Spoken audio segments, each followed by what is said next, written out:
জানিয়ে দিব সর্বশেষ আপডেট আন্তর্জাতিক সংবাদ। সংবাদের শুরুতেই প্রধান শিরোনাম। জার্মানির বিমান চলাচল নিয়ন্ত্রণ ব্যবস্থায় সাইবার হামলা চালিয়েছিল রাশিয়া। নার্গিস মোহাম্মদী গ্রেপ্তার। জনতার বিক্ষোভের মুখে পদত্যাগ করল বুলগেরিয়া সরকার। ইমরান খানের নির্দেশে রাজনৈতিক কমিটি পুনর্গঠন করল পিটিআই। রুশ সম্পদ অনির্দিষ্টকালের জন্য জব্দে সম্মত ইউরোপীয় ইউনিয়ন। এতক্ষণ শুনছিলেন সংবাদ শিরোনাম, এখন শুনবেন বিস্তারিত। জার্মানির বিমান চলাচল নিয়ন্ত্রণ ব্যবস্থায় সাইবার হামলা চালিয়েছিল রাশিয়া, এমন গুরুতর অভিযোগ তুলেছে বার্লিন প্রশাসন। নির্বাচনে হস্তক্ষেপের অভিযোগে রাশিয়ার রাষ্ট্রদূতকে এরই মধ্যে তলব করেছে দেশটি। একই সঙ্গে মস্কোকে তার কর্মকাণ্ডের জন্য মূল্য দিতে বলে কঠোর হুঁশিয়ারি দিয়েছে। এক প্রতিবেদনে কাতার ভিত্তিক সংবাদ মাধ্যম আল জাজিরা এ তথ্য জানায়। জার্মান পররাষ্ট্র মন্ত্রণালয়ের মুখপাত্র জানান, ২০২৪ সালের আগস্টে দেশটিতে হওয়া আলোচিত সাইবার হামলায় জড়িত ছিল রাশিয়ার সামরিক গোয়েন্দা সংস্থা। তিনি আরও দাবি করেন, চলতি বছরের ফেব্রুয়ারিতে দেশের সাংবিধানিক নির্বাচনে প্রভাব বিস্তার এবং অস্থিতিশীলতা সৃষ্টির চেষ্টা করেছে মস্কো। তবে জার্মানির এমন দাবিকে পুরোপুরি ভিত্তিহীন বলছে রাশিয়া।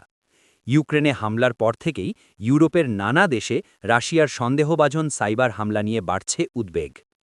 পররাষ্ট্র মন্ত্রণালয়ের মুখপাত্র আরও বলেন, মস্কো স্টর্ম 1516 নামে অপতথ্য ছড়ানোর মাধ্যমে জার্মানির গত ফেডারেল নির্বাচন এবং দেশের অভ্যন্তরীণ পরিস্থিতি অস্থিতিশীল করার চেষ্টা করে মস্কো।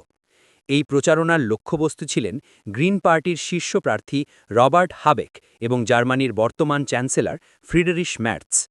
জার্মান সরকার আরও জানায়, নির্বাচনের কয়েকদিন আগে নিরাপত্তা সংস্থাগুলো ব্যালট জালিয়াতির অভিযোগ দিয়ে তৈরি ভুয়া ভিডিও শনাক্ত করে, যা রাশিয়ার বিভ্রান্তিমূলক প্রচেষ্টার অংশ ছিল।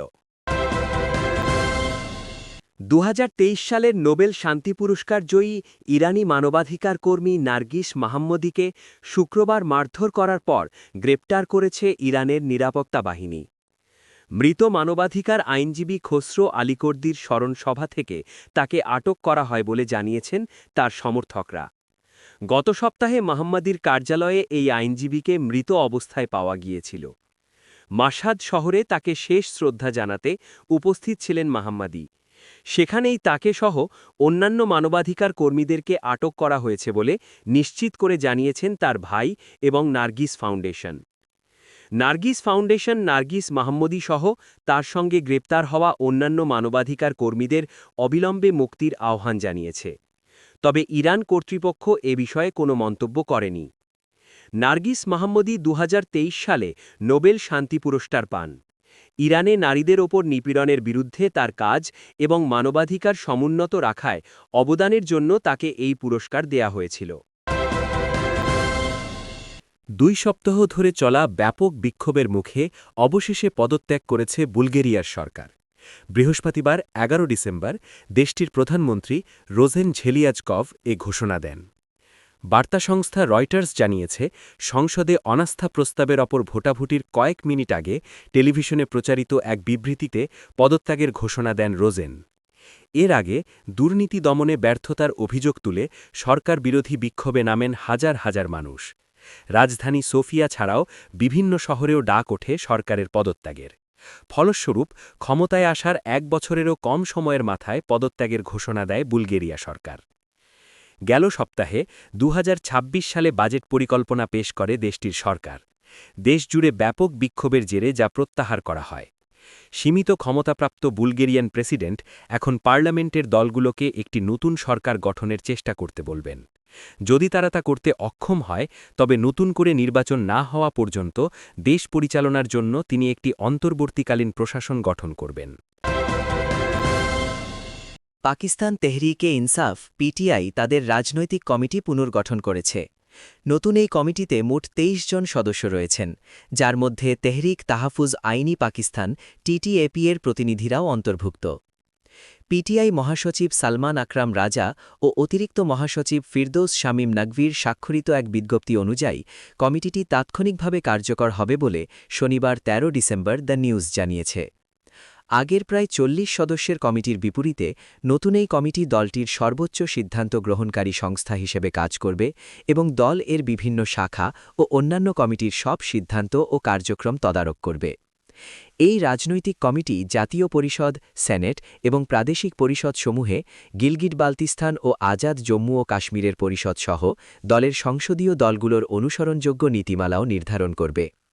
কমিটির সদস্যদের মধ্যে রয়েছেন পিটিআই চেয়ারম্যান গৌহার আলী খান, মহাসচিব সালমান আকরাম রাজা, শামীম নকভি, শেখ ওয়াকাস আকরাম, খাইবার পাখতুনখোয়ার মুখ্যমন্ত্রী সোহেল আফ্রিদি, আল্লামা রাজা নাসির আব্বাস এবং মেহমুদ খান আচাকজাই। অন্য সদস্যরা হলেন উমার আইয়ুব, শিবলি ফারাজ, মঈন কুরেশি, মালিক আহমেদ খান ভাচার, সাজ্জাদ বুরকি, আলিয়া হামজা, জুনেইদ আকবর, হালিম আদিল শেখ, দাউদ কাকার, খালিদ খুরশিদ, সরদার কাইয়ুম নিয়াজি, আসাদ কাইসার, আমির দোগার, ফাউজিয়া আরশাদ, কানওয়াল শাওজাব এবং লাল চাঁদ মালহি। এদিকে পিটিআইয়ের সাবেক তথ্য সম্পাদক ও প্রতিষ্ঠাতা সদস্য আকবর এস বাবর দাবি করেছেন, নতুন ২৩ সদস্যের রাজনৈতিক কমিটি গঠন অসাংবিধানিক, অবৈধ এবং পাকিস্তানের সুপ্রিম কোর্টের সিদ্ধান্তের সুস্পষ্ট লঙ্ঘন। প্রতিক্রিয়ায় বাবর উল্লেখ করেন, তৎকালীন প্রধান বিচারপতি সাকিব নিসারের নেতৃত্বে সুপ্রিম কোর্টের ৩ সদস্যের বেঞ্চ রায় দিয়েছিল যে কোনো দণ্ডিত ব্যক্তি সরাসরি বা পরোক্ষভাবে রাজনীতিতে অংশ নিতে পারে না এবং এ ধরনের সব কার্যক্রমই সংবিধান লঙ্ঘনের শামিল।